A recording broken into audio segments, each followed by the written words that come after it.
Welcome to Pragna couture silk threads day 10 చూస్తున్నారు కదా. Beautiful clip ఎలా చేయాలో చూద్దాం ఇవాళ. సో ఇలా సెంటర్ క్లిప్ 5 సెంటీమీటర్స్ తీసుకొని లక్ష్మీ చామ్ తీసుకున్నా అండి.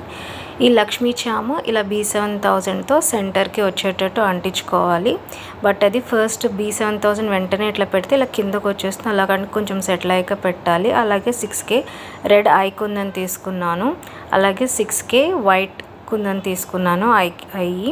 అండ్ నెక్స్ట్ వీటికి ఎలా చేయాలంటే సెంటర్లో పెట్టాక ఇలా సైడ్ లేయర్ బై లేయర్ ఇలా వేసుకుంటూ వచ్చానండి. White and red most of the outfits ఈ కాంబినేషన్లో ఉంటాయి కాబట్టి ఇలా డిజైన్ చేశాను. ఇలా బోత్ సైడ్స్ వేసుకున్నాక సెంటరింగ్ అంతా కరెక్ట్గా చూసుకొని సెట్ చేయాలండి. గ్లూ ఇంకా డ్రై అవ్వకముందే. ఇప్పుడు జర్కన్ స్టోన్స్ తీసుకున్నాను, గోల్డ్ అండ్ వైట్ కలర్. అవి కూడా ఈ పైన లేయర్ మీద మనము ఒక 5 మినిట్స్ డ్రై అయ్యాక పెట్టేస్తే బ్యూటిఫుల్ అవుట్పుట్తో ఈ సెంటర్ క్లిప్ అనేది రెడీ అయిపోతుంది. చాలా బాగుంటుంది. సో ఇట్లాంటి డిజైన్స్ కస్టమైజేషన్ కావాలంటే DM చేయండి, ఆర్డర్స్ ఇవ్వండి. World wide shipping available.